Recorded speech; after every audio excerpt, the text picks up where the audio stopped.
नमस्ते। कहिलेकाहीँ ब्याङ्कमा पैसा राख्दा लाग्छ नि, एउटै ब्याङ्कमा पनि किन खातापिछे ब्याज फरक हुन्छ। हो, आज हामी यही ब्याङ्क ब्याज दरभित्र लुकेको रहस्यलाई पर्दाफास गर्दैछौँ। खाताको किसिमदेखि लिएर देशको अर्थतन्त्रसम्म हरेक कुराले कसरी ब्याज दरमा असर पार्छ, आउनुहोस् सँगै बुझौँ। यो प्रश्न सायद धेरैको मनमा खेलिरहेको हुन्छ, होइन त? एउटै ब्याङ्क तर बचत खाता र मुद्दती खातामा ब्याज किन आकाश पातालको फरक? हो, यसको जवाब हाम्रो आफ्नै छनौट, ब्याङ्कको व्यापारिक रणनीति र समग्र बजारको एउटा अदृश्य खेलमा लुकेको छ। अब यो रहस्यलाई बुझ्न हामी केही चरणमा कुरा गर्नेछौँ। सुरुमा हेर्नेछौँ खाताको छनौटले कसरी फरक पार्छ। त्यसपछि ब्याङ्कको रणनीति र प्रतिस्पर्धाको कुरा आउँछ। अनि देशको अर्थतन्त्रको भूमिका के हुन्छ र अन्त्यमा यी सबै कुरा बुझेर आफ्नो लागि सबैभन्दा राम्रो निर्णय कसरी लिने भन्ने बारे पनि छलफल गर्नेछौँ। ल, सबैभन्दा पहिले ब्याज दरको यो कहानी सुरु हुन्छ हामी आफैबाट। हो, खाता खोल्ने व्यक्तिको निर्णय र छनौटले नै ब्याज दर कति हुने भन्ने कुरामा पहिलो र सबैभन्दा ठूलो असर पारेको हुन्छ। यहाँ एकदमै सामान्य नियम लागू हुन्छ, सुविधा कि प्रतिफल। बचत खाता भनेको चाहिएको बेला जहिले पनि पैसा झिक्न पाइयो, मतलब धेरै सुविधा भयो, त्यसैले ब्याज दर अलि कम हुन्छ। अर्कोतर्फ मुद्दती खातामा पैसा एक निश्चित समयको लागि ब्याङ्कमा बन्द हुन्छ। यो त ब्याङ्कलाई केही समयको लागि पैसा चलाउन दिए जस्तै हो। बदलामा ब्याङ्कले पनि धन्यवाद स्वरूप उच्च ब्याज दर दिन्छ। अब अर्को सिधा हिसाब, खातामा जति धेरै पैसा भयो ब्याज दर पनि त्यति नै राम्रो पाउने सम्भावना बढ्छ। यो त स्वाभाविक हो, होइन? ब्याङ्कहरूले पनि ठूलो रकम जम्मा गर्ने ग्राहकलाई आफूतिर तान्न अलि बढी ब्याज दिएर प्रोत्साहन गर्छन्। ब्याङ्किङ भाषामा यसलाई टियर्ड इन्ट्रेस्ट रेट सिस्टम भनिन्छ। यसको मतलब ब्याङ्कले रकमको आधारमा ब्याज दरको विभिन्न तह बनाएको हुन्छ। जस्तै 1 लाखसम्म एउटा ब्याज, 5 लाखसम्म अलि बढी अनि 10 लाखभन्दा माथि झनै बढी। जति माथिल्लो तहमा पुग्यो ब्याज पनि त्यति नै बढी। अनि एउटा कुरा, ब्याङ्कको बचत वा मुद्दती खातालाई किन एकदमै सुरक्षित लगानी मानिन्छ? किनभने यहाँ जोखिम लगभग शून्य हुन्छ। शेयर बजार जस्तो आज बढ्ने भोलि स्वाट्टै घट्ने कुनै डर हुँदैन। त्यसैले प्रतिफल पनि स्थिर र अनुमान गर्न सकिने खालको हुन्छ। कम जोखिमको मतलब डुक्कको निन्द्रा तर सीमित आम्दानी। ल, अब ग्राहकको पाटोबाट अगाडि बढेर हेरौँ। ब्याङ्कको आफ्नै भित्री रणनीति र बजारमा हुने प्रतिस्पर्धाले ब्याज दरलाई कसरी तलमाथि पार्छ। ब्याङ्कहरू पनि आखिरमा त एउटा व्यवसाय नै हुन्। सोचौँ न, यदि कुनै ब्याङ्कलाई ठूलो लगानी गर्न वा धेरै ऋण दिन पैसाको खाँचो पर्यो भने उनीहरूले के गर्छन्?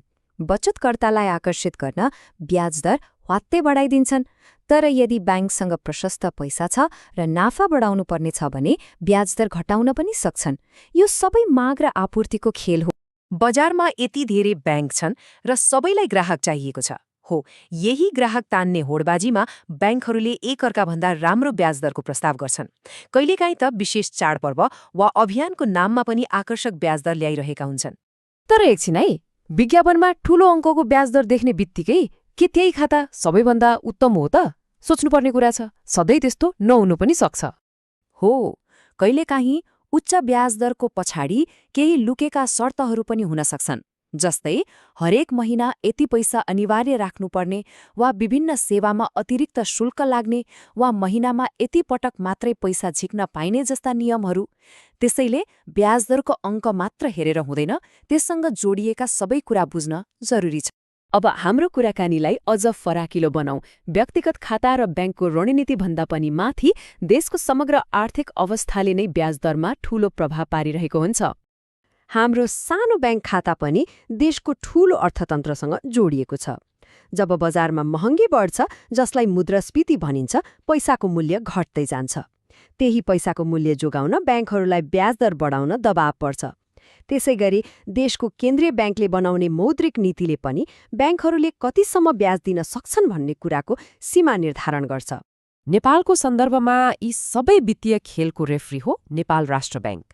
राष्ट्र ब्याङ्कले नै नियम कानून बनाएर सबै ब्याङ्कहरूलाई एउटा अनुशासनमा बाँध्ने काम गर्छ। ब्याज दर कतिसम्म जान सक्छ त्यसको एउटा रूपरेखा पनि राष्ट्र ब्याङ्कले नै कोर्छ। ल, यति धेरै कुरा बुझिसकेपछि अब सबैभन्दा महत्त्वपूर्ण प्रश्नमा फर्कौं। यी सबै जानकारीको आधारमा आफ्नो लागि सही वित्तीय निर्णय कसरी लिने त? त्यसो भए सही खाता छनौट गर्ने तरिका के हो? यसलाई एउटा चेकलिस्ट जस्तै मानौँ। सबभन्दा पहिले आफ्नो आवश्यकता के हो? पैसा छिटो छिटो झिक्नुपर्छ कि लामो समयसम्म राख्ने हो? त्यसपछि बजारमा कुन कुन ब्याङ्कले राम्रो प्रस्ताव दिइरहेका छन् भनेर अलिअलि अनुसन्धान गर्ने। र सबैभन्दा महत्त्वपूर्ण, ब्याज दरको ठूलो अङ्क मात्र नहेरी लुकेका शुल्क र अन्य शर्तहरू छन् कि छैनन् भनेर पनि पक्का गर्ने। यी सबै कुरालाई सन्तुलनमा राख्दा नै सही निर्णयमा पुग्न सकिन्छ। र अन्त्यमा सम्झनुपर्ने सबैभन्दा ठूलो कुरा यही हो, अरूको लागि जुन खाता राम्रो छ त्यो आफ्नो लागि पनि राम्रो हुन्छ भन्ने छैन। सबैभन्दा बढी ब्याज दर नै सधैँ उत्तम विकल्प हुँदैन। आफ्नो वित्तीय लक्ष्य, पैसाको आवश्यकता र सुविधालाई केन्द्रमा राखेर गरिएको निर्णय नै सबैभन्दा बुद्धिमानी निर्णय हो।